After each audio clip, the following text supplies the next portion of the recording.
Happy Camper Radio. It is the Happy Camper Radio Show, the only place to be when you're ready to talk camping. Camping is what we're about. Camping is all we talk about. It's episode 213 of the show. Daniel, how are you doing today? I'm amazing. Good. And I know we've got an amazing show coming up today because we have a special guest on the show. Woohoo! That's talking about a brand new book that's coming out very soon. And if you get on Amazon, you'll be able to reserve your copy before you know it. If you enjoy camping, you enjoy the outdoors. If you've even thought about being a ranger like Daniel, this is the book for you. And we'll talk to our very special guest here in just a little bit. It's episode 213 of the Happy Camper Radio Show, coming at you in just a second. Happy Camper Radio. And of course, the Happy Camper Radio Show can be heard all around the world by great listeners like yourself. You can find us in the iTunes Store and Podbean, Myro Guide, Stitcher, the BlackBerry Podcast Directory, iHeartRadio, Google Play Music, and of course on Spotify, one of Daniel's favorites. He has the app on his phone, right? I listen to all the great music on there. Oh, I thought you listened to podcasts. Well, you can listen to podcasts too, but actually, Deidre listens to it more on there. I've got a premium podcatcher that speeds up the voices and cuts out the little dead air when you listen. And I do it high tech. Good. Now that I know that, I'm going to have you come over here and do the editing whenever we need to. Absolutely. Yeah, Daniel. Absolutely. All right. We'll get you to use our editing program here. And you can sit here for hours and hours and hours and do that just to make the show sound absolutely perfect. And when you go camping, we want that to be a perfect experience too. So I know we got a camping trip coming up sometime soon, don't we? We do. Yeah. Hopefully in October sometime. And I am going to choose the camping destination. I'll tell you what. No, I'll take that back. I'm going to let you choose the location. Okay. As long as it's within reason. All right. But I'm going to make darn sure that I choose the campsite for both of us. We'll have neighboring sites, just like we live in the same neighborhood right now. We're neighbors, and we may as well be neighbors out there. But I am not going to walk 600 feet over to my truck with good exercise. 18 or 19 boxes of stuff that I'm taking to the campground, all right? And all not going to happen like we did that up at Fort Yago. Never, ever, ever going to happen again. Oh, boy. So, yeah, I'm looking forward to that. And we got to get some video of that trailer of yours. We do. We've been talking about that for a long time. Yeah. And still haven't done it, So I want you to make sure you get it out of the garage, dust it off. If you want to put your wife to work and have her get inside with the, there's that song out there. I think it was from the '60s or the '50s called "Clean Up Woman." Yeah. Yeah. Okay. You want to put your wife to work. I can put that on Spotify. Don't tell her I said that, but no. Okay. I want that camper to look nice and neat, and definitely put on a clean set of clothes and take a shower. I'm putting on my tuxedo. I'm going to do it right. Why not? There you go. So yeah, you get to see some of the great videos that I shoot too. Yeah, exactly. 4K. We do that. We do it professionally. Oh, do it upright. First class. So anyway, folks, if you want to join in on the podcast sometime with us, get in touch with me, Skip, S-K-I-P, at happycamperradio.com, and we'll make that happen. Daniel, our special guest, is waiting in the wings. We're going to get her on the show right now. Happy Camper Radio. On the program today, the Happy Camper Radio Show, we have a very special guest, Daniel. Yes, we do. We have Rose from California. Rose, how are you? Great, guys. Good day. I was going to say good morning, but it's probably afternoon by now. Well, it's afternoon, and Daniel's dying for lunch. He told me that, so his stomach is growling. I was promised bratwurst, so I came over right away. It took me 3 minutes to get here. I can hear his stomach growling clear across the studio, and not even the dog growling. I know that's his stomach. Rose, thank you so very much for joining us. Yes, great to have you on the show. And Rose, you have got a brand new book that's coming out shortly, don't you? I do. It's something I've been working on for the last 4 years, but actually I've been thinking about writing it all my life, ever since I was a kid. It's called Trip Tales: From Family Camping to Life as a Ranger. And it's all about how camping as a kid with my family led me and inspired me to become a National Park Ranger once I grew up. My heavens. I'm jealous. Hey. Already. Because I work for the federal government anyway. I work at the post office, and I was like, I know y'all don't get paid as much as us, but like people love that job, and they will do anything for that job. And I figure maybe if I retire from the post office, I can maybe like transfer to being a ranger, and like I can combine it and stuff. But like that is like the best job in the world. Well, we'll see how that goes, could, Daniel. Dan, you could put on a ranger hat, Daniel, and just start delivering mail in national parks and kind of work your way into that. Well, I already have a safari park hat, ranger so I wear the safari hat. I don't know if you ever seen those, but yeah. Well, Rose, I do. I have. Yes. Rose, tell us about this book. I am very excited, and I know it's like 295 pages, several chapters, and we're going to go ahead and let you talk a little bit about this. How did you? What inspired you to write this book? Well, initially it was just all the adventures with my family when I was a little kid, and all of the really funny things that happened camping with my family as a little kid. And then also it was meeting a certain park ranger in one of the national parks that truly inspired me. So I'll talk a little bit about the book and just a couple of the adventures that we had that I had as a kid, and then how that park ranger, that one particular park ranger, really inspired me, and then how I got into working as a park ranger. So, Okay. Does that sound okay? Great. Yeah, so when I was little, my father loved camping. He absolutely loved it. I mean, the way that you guys love it, the way you love it, Skip, and the way you talk about it. My dad lived for camping. He worked as a truck driver. He drove an ice cream truck, actually, and he looked forward to that camping trip all year long. And he would, the night before we left, and we usually traveled down the California coast to Santa Cruz area and sometimes to Big Sur, which is just south of Santa Cruz down Highway 1. He would, the night before the trip, he'd say, "Okay, kids, I want you to go to bed with your clothes on, lay down on your beds. Don't unmake your beds, lay down on your made-up beds. We're leaving at 4 a.m. And absolutely no later, not 1 minute later." And sure as heck, he'd wake us up at 3 in the morning. And we'd have to go downstairs and eat cold cereal at 3 a.m. and get in our clothes. We were already in our clothes. He'd herd us all into the car. And we were on the road by 4 a.m. because he didn't want to miss a single minute. My wife would have shot me if I would have gotten everybody up at 3 o'clock in the morning. But go ahead, Rose. I mean, this sounds really great.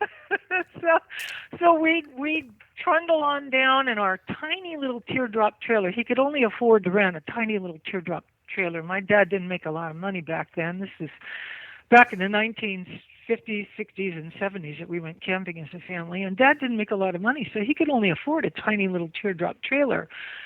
So we'd get down to the campground of our choice, and the first chapter in the book talks about how we're heading on down.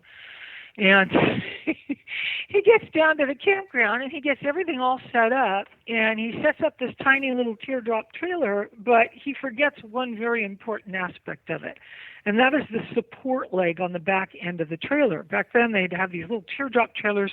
You had to set up a support leg to hold up the weight on the back end. Well, he forgot to do that. So we had this wonderful time. We were playing and swimming and fishing and talking and laughing, and then we roast marshmallows over the fire, and then we start feeding raccoons, which we weren't too wise back then. We didn't realize you're not supposed to feed the wildlife. And so that was fun until more and more and more of these raccoons kept coming out from under the bushes until there was a gang of them, and then we got a little bit scared. And then my dad got bit on the finger by an overzealous raccoon, and so he chased all of them away and said, "Everybody back into the trailer. It's time for bed." So we all crawled into our sleeping bags, and soon we were fast asleep, and everybody was happy, dreaming happy dreams, and then all of a sudden, crash! The trailer went kablump. My dad had rolled over in the night. The support leg came unclamped, and us kids flew out of our bunks. We were catapulted onto the floor. Well, I'll tell you what, Rose, from the sounds of it, he says, my God, what's going on? What's going on? And then he stomps over to the other side of the trailer, and then the trailer gravity rights it upright, and then he goes flying out the front door onto the ground. well, from the sounds of it, Rose, you've got camping in your blood, and I can understand why this book is on the horizon. But I'm looking at some of the chapters here. I'm dying to hear about the ice cream scoop tragedy. Tell us a little bit about that chapter. My little brother, yeah, we had been out all day and it was a really warm day, and so my folks had gotten ice cream for all of us, and that was great. Except my brother was really little; he was only a couple years old, and so he decided he was going to save his ice cream cone until we got back to camp. And so we get out of the car, and his ice cream scoop goes plop right onto the ground, and he starts crying and crying, I want my ice cream, I want my ice cream. And my dad is like, oh, Gary, why did you do that? And he says, I was saving it. It's my brother's crying, and my mom says, honey, why don't you take him back to the ice cream shop? And my sister and I are snickering. My little sister Nancy, she's about 7 at the time, and I think I'm like 10, 11-ish. And my little brother's just a couple years old, and so we're snickering. We think, God, what a dope, he dropped his ice cream. So they go off, and you can hear my brother crying all the way down the road as my dad takes him back to the ice cream shop. And Nancy and I are snickering, boy, Gary's so dumb. But they came back about an hour later, and they were so happy, and we were asking, what happened? And they had gone to this ice cream shop, and they had both had giant sundaes without us. And so we were so jealous, we couldn't stand it. We were just disgusted. And my brother, even though he was 2 years old, he had already figured out how to work my dad. So he got the best of that deal. It's great to be able to hear some of these stories, and I imagine probably everything that you have in the book, every individual chapter, is probably related to something that you've experienced over the years, correct? Yes, it was. And actually, the most frightening story in the book is, I don't know if you had a chance to look at that one yet, but it's actually about a sleeper wave that caught us one day. I don't know if you got that far in the book. No, not yet. In 1964, there was a huge earthquake up in Alaska, and that earthquake started off a giant tsunami, a huge tidal wave that started roaring down the coast all along the Pacific Northwest. And of course, back in 1964, there were no tsunami warning systems, and there was really not a whole lot of mass communication other than like the 6 o'clock news and, emergency radio broadcasts, but they didn't really have the tsunami system down at that time. So we unwittingly went to the beach that day, and here we are down in Pacifica, just south of San Francisco, and that tsunami is working its way down the coast towards us. We have no clue. So we're all playing in the waves, and it's me and my father and my sister Nancy, and then my father's friend Brian and his 4 children, and we're all like 12 and under. And the youngest kid was only a couple of years old, little Michael. And so we're playing in the waves, and all of a sudden my dad screams, run, Rose, take your sister and run as fast as you can. Run across the beach and up onto those cliffs. Do it now. And I'm screaming, what's wrong? What's wrong? He goes, just run. And he sees all this water sucked back into the ocean, and it starts building this ginormous tidal wave, this huge sleeper wave. And so we're running for our lives, literally across the beach, and running up this steep, steep cliff to escape it. And I look back and I see my father is running towards this little boy that's left alone on the beach. And you wonder, why would the other father leave his kid behind? But he had 4 children to run back with. My dad said, I'll get him. So he's running out, and he grabs this little boy and throws him over his shoulder. It was heroic. And we run back to the cliff, and we barely made it away. That tsunami came and swamped us. I remember holding tight to my sister's hand, and this wave went all up and around our waist. It was terrifying. But we barely escaped it. So there's a story in there about that. And it was really frightening. So there's stories that are funny, there's stories that are crazy, and then there's stories that are really scary about things like that. Yeah, that kind of reminds me of the, I guess how many years was this ago, Daniel? Maybe 4 or 5 years ago when we were camping over at Stone Mountain Park. Of course, you weren't camping. You came over for a visit. Right, But I remember that. we had a microburst come down about 3 o'clock in the morning, and I mean, it picked up tents, it picked up canopies, it just turned over coolers. And half the campground, I mean, that hour of the morning, we're just getting up, packing up, and going home saying, enough of this. So, yeah, I mean, I'd had my experience of scary situations out there before. And I remember you talking in a couple of podcasts about getting seriously rained out by those sudden storms that that come through down there. I know in Georgia you can get some real southern swampers. Yes, I mean, I happen to get So- rained on every time I go out camping. I'm immune to it now. It wasn't that bad last time we went. No, it wasn't It was bad a for little you, bit. Daniel, because you were home in bed at that time. No, so I'm talking- don't even go there. Well, when we went to Fort Yargo, it rained a little bit, but it wasn't that bad. It was fine. Well, Rose, there's another chapter in the book I'm excited to hear you talk about. And when I saw this here, I'm in the process of building where our new studio is located. We got a very large backyard, and the rear part of the backyard is very nice and shaded. So I want to turn that into my own personal campground back there that I can just disappear to at a moment's notice.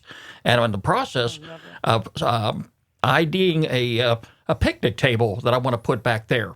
And I saw this one chapter about the stolen picnic table. And it struck a nerve because, you know something?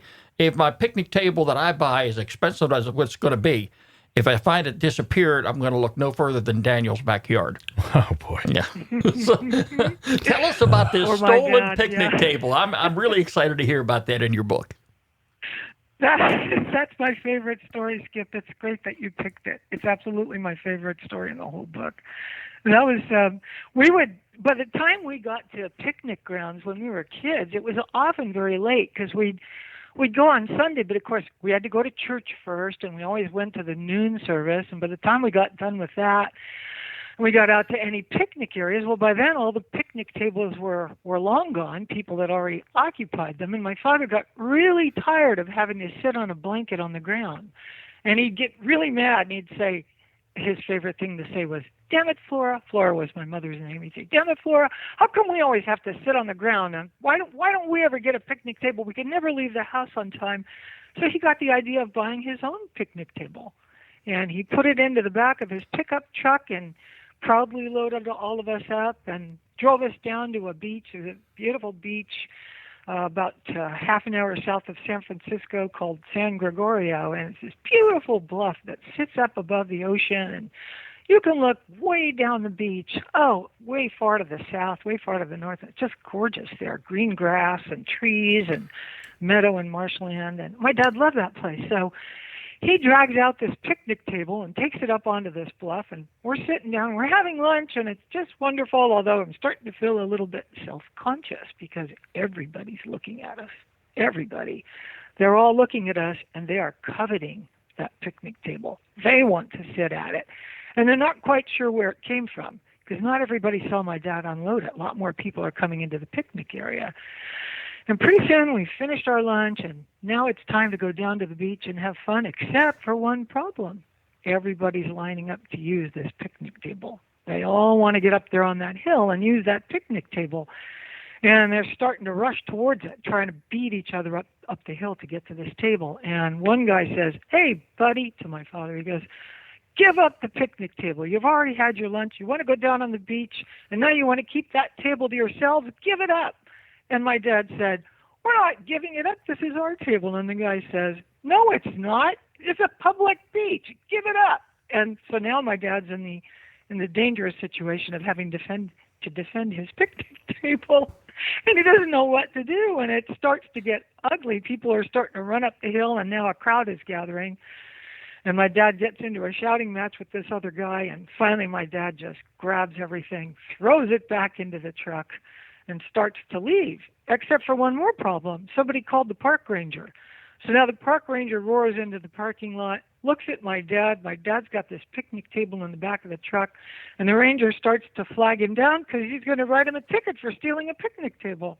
But my dad just takes off in a roar and leaves that poor park ranger in a cloud of dust and a group of confused people in his wake. So that's the story of the stolen picnic table. Oh, my heavens. And we can learn all about that in the new book, correct? Yes, you can.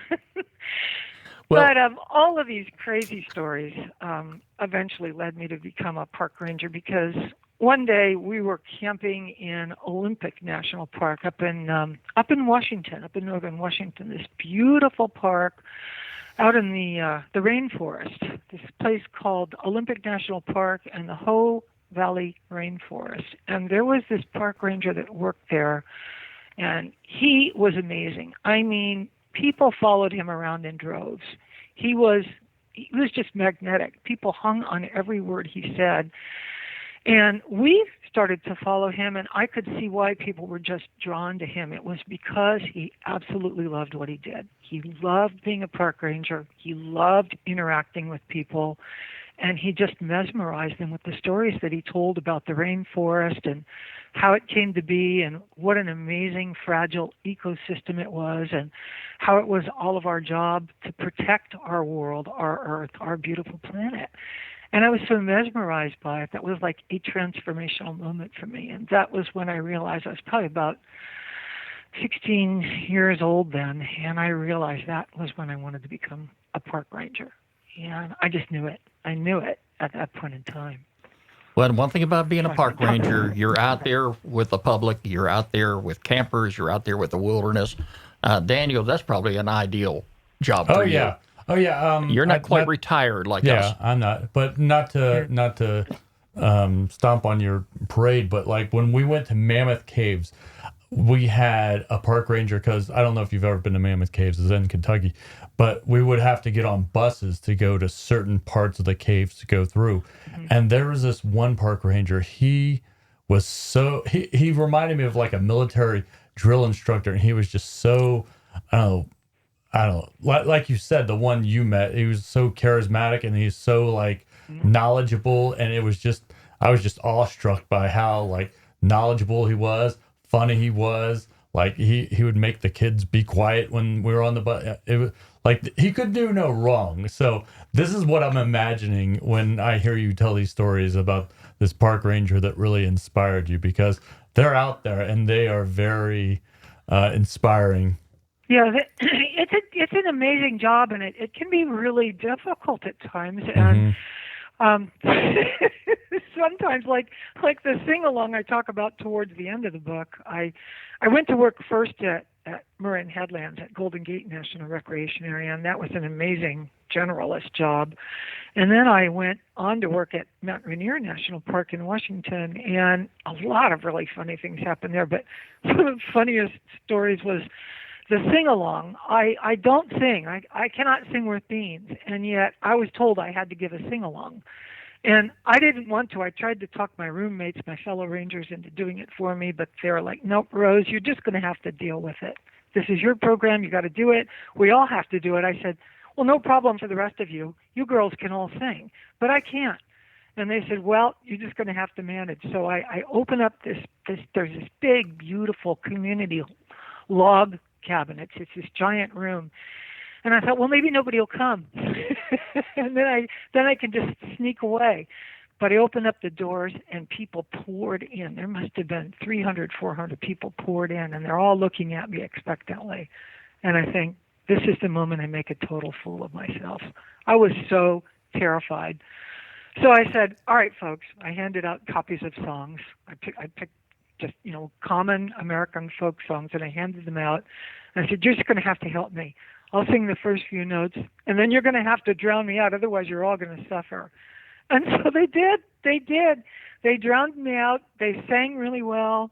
Everybody had a great time, and I was so relieved afterwards. And I had people coming up telling me it was the best sing-along that they'd ever been to. And I thought, that's because you guys did it. I didn't. And I think that's the job for any ranger, is to engage people in whatever talk you're giving, to make them love what they're doing, and to let them have the program, make them a part of it, let them enjoy it, let it be theirs. I think that's really the key to connecting with our park visitors, and that's something that I always tried to do, no matter what kind of a talk I gave. I remember you guys talking once about campfires, and Skip and Daniel, you were both talking about how proud you were that it only took you one match to start a fire. That was me. I know. You're a Boy Scout. That's the Boy Scout rule. That's like a rule when I was in Boy Scouts, that they would only let you have one match. Yeah. Yeah. Yes, one match. And so our chief ranger told us, one match. That's all you get is one match. If I hear about any of you taking more than one match to light a campfire, you're in trouble. Yeah. And so he taught us how to light a one-match fire. You put pitch in the center, and then you built up a log cabin fire around that pitch pine, And if you did it right, even if it was pouring rain, you could get that fire to start. And so that's in a book. It's called Ranger Rules to Live By. And that's on page 207, Ranger Rules to Live By. And that particular part is called Rule Number 1, Keep Your Tinder Dry. And it's all about how to light a one-match fire. Well, Rose, I tell you, I know you put a lot of effort and a lot of time into this book, and I want to thank you for taking the time to come on the show today and share some of these stories. When do you expect the book to be available for release?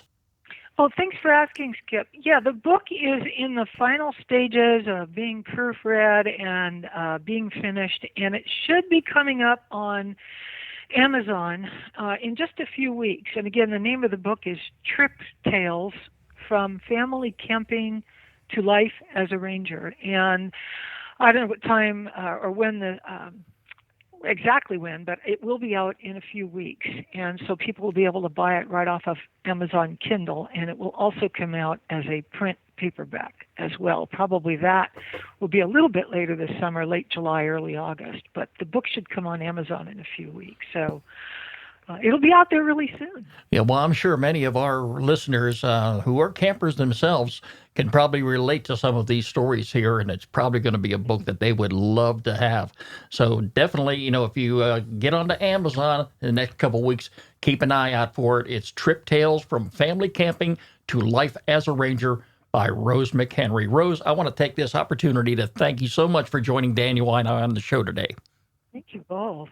Thank you. It's been just great. Such an honor to talk with you, too, after listening to so many of your great podcasts. I love it. Well, glad to have you as a listener, too. Thank you, Rose. Well, Daniel. Yeah. That was a pleasure talking to Rose, I wasn't know. it? Oh, man. I love people that talk as much as me. Well, I'll tell you what, here's somebody that had an experience like no other. You can tell Rose has been around for a while, and she's been out there, camping. She's been out there having a good time. Yeah. With a lot of fun with the family Living and friends. the dream. Yeah. And talking about, growing up and being in a camping family. Yeah. Well, how could you live your life any other way? Nah, that's the only way I know. We've been doing it for years. You've been doing it for years. Yeah. And as long as I'm going to be around, I promise you, I'm going to be camping too. So, yeah, we're going to make the best of it. Anytime we go out, try to build up those great memories and do the best we can to have a great camping experience no matter where we go. It's time now for our featured campground of the week here on the Happy Camper Radio Show. Happy Camper Radio. Happy Camper Radio. Daniel, this week we are going to take you out to the state of Minnesota. Ooh. Yes, if you really A lot of enjoy lakes camping. there. Well, yeah, a lot of lakes. We're going to take you to a campground 10,000. called Clubhouse Lake. Ooh. Yeah, it's a beautiful campground. It's located in the Chippewa National Forest, right in the heart there. The campground offers 28 reservable and 19 first-come, first-served single family. Let me get that right. Single family campsites. I like that, camply. It's like the new word. Well, it must a camping family, a camply. Hey, Daniel, we just got done eating a bratwurst lunch, There we and go. I'll tell you what, my stomach is still digesting, so I'm not getting all the words out like I really should. But in this case here, each site is equipped with a picnic table, campfire ring, vault toilets, hand-pumped drinking water is provided, and the campground is patrolled regularly by the Forest Service personnel. It's a great campground, lies off Highway 38, which is the nation's first scenic byway known as the Edge of the Wilderness. A beautiful stand of 200-year-old red and white pines cover the campground on the western shore of Clubhouse Lake. Take a look at all the amenities, all the activities, everything that they have going on just by going to the website. And we're going to feature it this week on Happy Camper Radio. Just click on that little tab there. It says Featured Campground, and you'll find it right there. Swimming site, fishing, boating, hiking, camping, biking, beach access, recycling, swimming. Wow. And this time of the year, it's going to be a great opportunity for anybody who happens to swing by there and bring their camping gear or their RV or their fifth wheel, whatever they may have. And by the way, folks, if you don't already have a recreation.gov account, you might want to go ahead and sign up for one while you're visiting this particular website. Look for that little blue sign right up there in the corner. It says sign up or log in, whatever the case may be. If you don't have an account, sign up for one. It's free of charge, doesn't cost you anything for that. And it makes your recreation.gov reservations go so much smoother anytime you have a recreation.gov account and you're using a recreation.gov campground. It's a great place to go camping. I'm going to consider if I ever get to the state of Minnesota. I think Daniel would too. It's Clubhouse Lake. It's our featured campground of the week here on the Happy Camper Radio Show. Skip and Daniel. HappyCamperRadio.com. And if you have a campground you'd like for us to feature on the program, get in touch with me, Skip, S-K-I-P, at HappyCamperRadio.com. Be sure to include a link to the campground website. Well, Daniel, had a great opportunity to have you over here today, not only to do the show, but also to have you here for lunch. We're going to do that more often next time. Yeah, most definitely. And we'll have another episode lined up for our listeners anytime now. So just stick around for it. You can always find us right here at the Happy Camper Radio Show. Remember, friends, every pet deserves a loving home. I want you to do like I did, do like Daniel did. Visit your local shelter and adopt a pet today. Dan, you going to adopt a pet again real soon? I'm full right now, but maybe in the future. Okay, well, we got some stray cats out here that they're looking for a home, and I believe me, folks, I do feed these cats. I take good care of them, even though they're feral. Hey, that's the way we do things around here. All right, folks, you can get in touch with us here at the Happy Camper Radio Show anytime by calling 404-537-2267. Get in touch with me, Skip, S-K-I-P, at HappyCamperRadio.com.